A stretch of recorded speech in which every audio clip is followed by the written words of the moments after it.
যেন আওয়াজ শোনা যাচ্ছে, কিন্তু আশেপাশে তো কিছুই দেখছি না। হয়তো আমার মনের ভুল।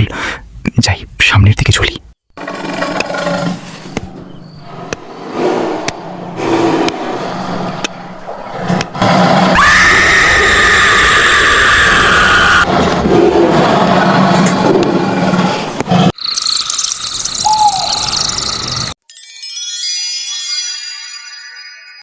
শোনো গো টয়ার মা, গরুটাকে কিছু খেতে দাও। আমি বাজারে চলে যাচ্ছি, বাজার থেকে আসার সময় গরুটার জন্য ঘাস কেটে নিয়ে আসবো। হ্যাঁ গো টয়ার বাবা, আজকে তোমাকে কষ্ট করে ঘাস কেটে নিয়ে আসতে হবে না। আজকে গরুটাকে আমি জঙ্গলে নিয়ে যাব। গরুটা বাড়িতে থাকতে থাকতে একেবারে শুকিয়ে কাঠ হয়ে যাচ্ছে। জঙ্গলে নিয়ে গিয়ে গরুটাকে আজকে ইচ্ছে মতন ঘাস খাওয়াবো।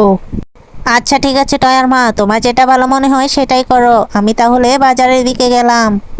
এ কথা বলে মিচকে শিয়াল বাজারে চলে যায়, আর শেপা শিয়ালিনী ঘরে চলে আসে। হ্যাঁ রে টয়া মা, আমি একটু গরুটাকে নিয়ে জঙ্গলের দিকে যাচ্ছি। তুই ঘর থেকে কোথাও বের হবি না, ঠিক আছে? গরুটাকে কিছুক্ষণ ঘাস খাইয়েই আমি চলে আসবো বাড়িতে। আমার আবার রান্না বাকি আছে। না না মা, আমি ঘরে একা একা বসে থাকতে পারবো না। আমিও তোমার সঙ্গে জঙ্গলে যাব। আরে আরে টয়া, জঙ্গলে অনেক বড় বড় হায়না, অনেক বড় বড় হিংস্র প্রাণী আছে। তুই জঙ্গলে কিভাবে যাবি? তোকে তো ওই হায়নারা নিয়ে চলে যাবে রে টয়া। তার থেকে ভালো তুই ঘরেই থাক, ঘরে বসে বসে কিছুক্ষণ খেলা কর। মা কিছুক্ষণের মধ্যেই চলে আসবো। না না মা, আমি জানি জঙ্গলের মধ্যে কিচ্ছু নেই। তুমি আমাকে ভয় দেখানোর জন্য এসব বলছো। আমি তোমার সঙ্গে যাবই যাব।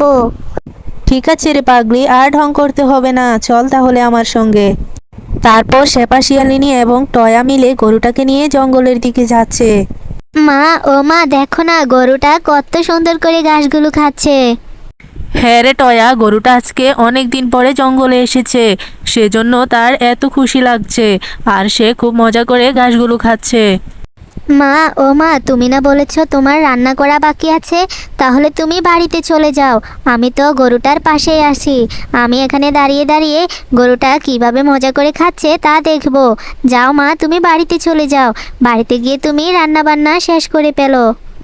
হ্যাঁ রে টয়া, তুই তো কথাটা মন্দ বলিসনি, কিন্তু আমার যে তোকে নিয়ে ভয় হয়, যদি তুই কোনো অঘটন ঘটিয়ে ফেলিস। আরে মা, আমি কি অঘটন ঘটাবো? আমি তো এখানে দাঁড়িয়ে দাঁড়িয়ে গরুটা কিভাবে খাচ্ছে তাই দেখবো। আর গরুটার যখন পেট ভরে খাওয়া হয়ে যাবে তখন তো তুমি চলে আসবে। তারপর আমরা সবাই মিলে বাড়িতে চলে যাব। আর আমাদের এই বনে তো কোনো একটা বিড়ালও নেই, হিংস্র প্রাণী তো দূরের কথা।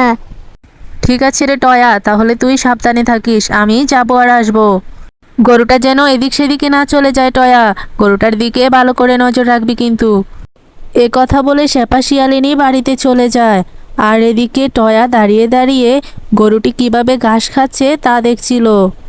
কিছুক্ষণ পর জঙ্গলের মধ্যে অনেক ভয়ঙ্কর একটা আওয়াজ শোনা যাচ্ছিল। আরে আরে, এমন ভয়ঙ্কর আওয়াজ তো আমি এই জঙ্গলের মধ্যে আর কখনোই শুনতে পাইনি। আমি তো প্রতিদিনই বাবার সঙ্গে এই জঙ্গলের মধ্যে আসি, কিন্তু আজকে এই ভয়ঙ্কর আওয়াজটা কোথা থেকে আসছে? ও, ওরে বাবা রে, তো দেখছি একটা ভয়ঙ্কর হায়না। আমি এখান থেকে তাড়াতাড়ি করে পালাই।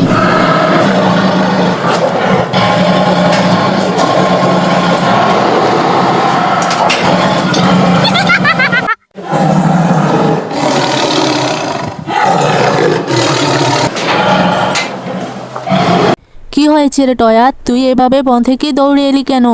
আর আমার গরুটাকে কার কাছে দিয়ে এসেছিস? তারপর টয়া তার মাকে সবকিছু খুলে বলে। কি কি কি বলছিস রে টয়া? আমাদের গরুটাকে হায়না নিয়ে গেছে? যাই, অনেক খিদে লেগেছে, বাড়িতে মনে হয় গিন্নির এতক্ষণে ভাত রান্না হয়ে গেছে। বাড়ি থেকে দুটো ভাত খেয়ে এসে দোকানটা আবার খুলবো। আরে আরে শেপু ভাই যে, মনটা খারাপ করে কোথায় যাচ্ছ শুনি? আর বলো না মিচকে ভাই, মন খারাপ করে কি করব, আমাদের যে কপালটাই খারাপ। এই তো কালকে সবে মাত্র 10,000 টাকা দিয়ে একটা ছাগল কিনেছিলাম। ভেবেছিলাম ছাগলটা কিছুদিন লালন পালন করে তারপর ভালো একটা দামে বিক্রি করে ফেলবো। আজকে সকালে ছাগলটাকে জঙ্গলের পাশে বেঁধে দিয়ে এসেছিলাম ঘাস খাবে বলে, কিন্তু কিছুক্ষণ পর গিয়ে দেখি আমার ছাগলটাকে বিশাল বড় একটা হায়না খেয়ে ফেলেছে। শুধু আমার ছাগলকে নয়, গ্রামের প্রত্যেকটা মানুষের হাঁস মুরগি গরু ছাগলই নাকি বনের ওই হায়নাটা খেয়ে ফেলছে। কি বলছো শেপু ভাই, তুমি এটা কি শোনালে? কিন্তু আমাদের জঙ্গলে তো একটা সামান্য ভাগও ছিল না, ওই হিংস্র হায়না আসবে কোথা থেকে? হ্যাঁ রে মিচকে ভাই, আমাদের জঙ্গলে তো কোনো হিংস্র প্রাণী ছিল না, কিন্তু এই হিংস্র হায়নাটা কোথা থেকে এলো তা কেউই জানে না। আরে আরে, তাহলে আমার গরুটাকেও তো মনে হয় এতক্ষণে খেয়ে ফেলেছে। তুই থাক রে শেপু ভাই, আমি তাড়াতাড়ি করে বাড়িতে যাচ্ছি। এ কথা বলে মিচকে শিয়াল দৌড়ে বাড়িতে চলে গেল।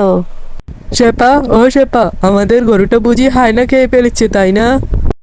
হ্যাঁ গো টয়ার বাবা, আমাদের গরুটাকে হায়না নিয়ে গেছে। কিন্তু একথা তুমি কিভাবে জানলে? হ্যাঁ গো, আমি শেপু ভাইয়ের কাছ থেকে শুনেছি গ্রামের প্রত্যেকটা মানুষের হাঁস মুরগি গরু ছাগল নাকি জঙ্গলের ওই হায়নাটা খেয়ে ফেলেছে। ওই হায়নাটা কোথা থেকে এলো, এটার একটা বিহিত করতেই হবে আমাদের। হ্যাঁ গো শেপা, ওই হিংস্র প্রাণীটা তোমার কোনো ক্ষতি করেনি তো? না গো, আমি তো ওই হিংস্র প্রাণীটিকেই দেখিনি। টয়াকে আমি রেখে আমি বাড়িতে এসে ভাত রান্না করছিলাম, তারপর দেখি টয়া দৌড়ে এলো। ওর সামনে থেকেই নাকি হায়নাটা এসে গরুটাকে নিয়ে চলে যায়। কি বলছো তুমি শেপা? তুমি আমার মেয়েটাকে ওই জঙ্গলে একা একা রেখে এসেছিলে, আর হায়নাটাকে দেখে না জানি কতই ভয় পেয়েছিল আমার মেয়েটা। অনেক ভয় পেয়েছিস বুঝি, তাই না মা? হ্যাঁ বাবা, আমি অনেক ভয় পেয়েছি, কিন্তু বাবা আমি তোমার কাছে অনেক দুঃখিত। আমি তোমার গরুটাকে ওই হায়নাটার কাছ থেকে বাঁচাতে পারলাম না। আমাকে তুমি ক্ষমা করে দাও বাবা। আরে পাগলি মেয়ে, এসব কি বলছিস? তুই সুস্থ হয়ে বাড়িতে ফিরে এসেছিস, এটাই তো অনেক। একটা গরু গিয়েছে তো কি হয়েছে? বাজার থেকে আমি নতুন আরো একটা গরু কিনে নিয়ে আনতে পারবো। কিন্তু তোর যদি কিছু হয়ে যেত রে মা, তাহলে তোকে কোথায় খুঁজে পেতাম? আল্লাহর কাছে লাখ লাখ শুক্রিয়া যে তুই সুস্থভাবে বাড়িতে ফিরে এসেছিস। প্রিয় দর্শক বন্ধুরা, ভিডিওটা থেকে আমরা এটাই বুঝতে পারলাম যে সম্পদ হারালে তা আবার ফিরে পাওয়া যায়, কিন্তু প্রিয়জন নিরাপদ থাকাটাই সবচেয়ে বড় পাওয়া।